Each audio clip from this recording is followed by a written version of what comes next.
masaya at puno ng pangarap ang relasyon ni na Jane at Jamsie. Sa simula, tila perpekto ang kanilang pagsasama. Puno ng pagmamahal at walang katapusang suporta sa isa't isa.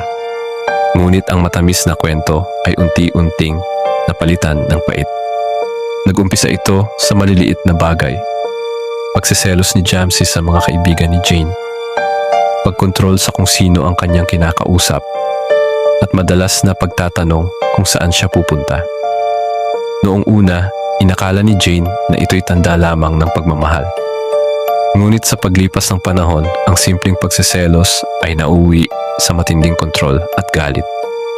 Dumating ang araw na nagbago ang lahat. Habang naglalakad sila sa mall, may lumapit kay Jane, isang matagal ng kaibigan. Isang simpleng hello ang lumabas sa kanyang bibig. Ngunit sapat na iyon upang magdilim ang paningin ni Jamsie. Tahimik lang ito sa umpisa, ngunit alam ni Jane na may paparating na bagyo. Pagpasok nila sa sasakyan, biglang sumabog ang galit ni Jamsie. Pasigaw niyang inakusahan si Jane ng pagtataksil, kahit wala naman itong ginawa. Bago pa siya makapagsalita, isang malakas na sampal ang tumama sa kanyang pisngi. Napasigaw siya, ngunit hindi iyon nagpahupa sa galit ni Jamsie. Sa loob ng sasakyan, bumuhos ang sakit, hindi lang pisikal kundi pati emosyonal. Hindi na ito ang lalaking minahal niya noon. Sa puntong iyon, isang matinding realisasyon ang bumagsak kay Jane. Kailangan na niyang lumaya. Hindi na niya hihintayin pang lumala ang sitwasyon. Hindi na niya ipagpapalit ang sariling kaligtasan para sa isang pag-ibig na wala ng respeto. Sa tulong ng kanyang pamilya at mga kaibigan, nakatakas si Jane mula sa mapanirang relasyon. Hindi naging madali ang kanyang pagbangon, ngunit araw-araw niyang pinapatunayan sa sarili na ginawa niya ang tamang desisyon. Unti-unti, natagpuan niya ang tunay na kahulugan ng pagmamahal. Isang pagmamahal na hindi dapat nagdudulot ng sakit at takot.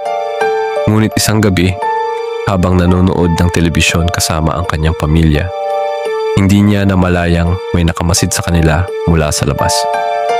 Si Jamsie. Hindi siya kailanman tumigil sa pagsubaybay kay Jane.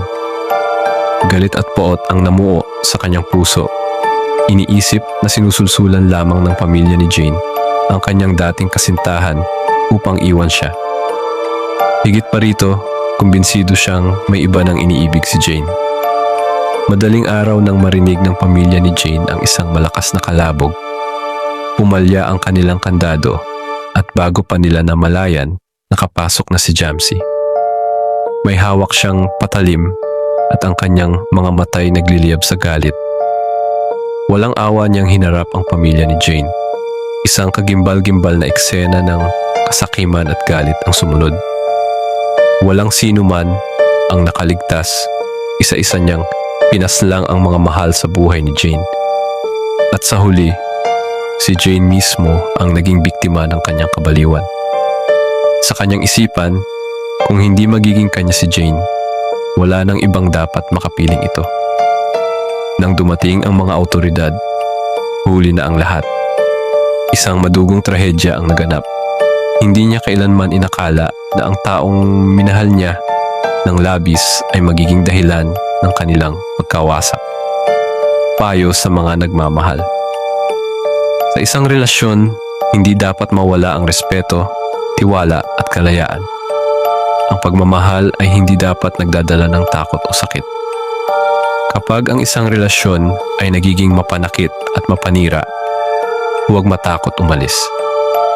Kung ikaw ay nasa isang relasyon kung saan wala ng pagmamahal, kundi galit at kontrol, alalahanin mong hindi mo kailangang manatili sa sakit. Karapat-dapat ka sa isang pag-ibig na nagbibigay saya at kapayapaan, hindi sa isang relasyong sisira sa iyong buhay. Minsan, ang pinakamahalagang hakbang ay ang lumaya at bigyan ang sarili ng pagkakataong mabuhay ng may tunay na kaligayahan.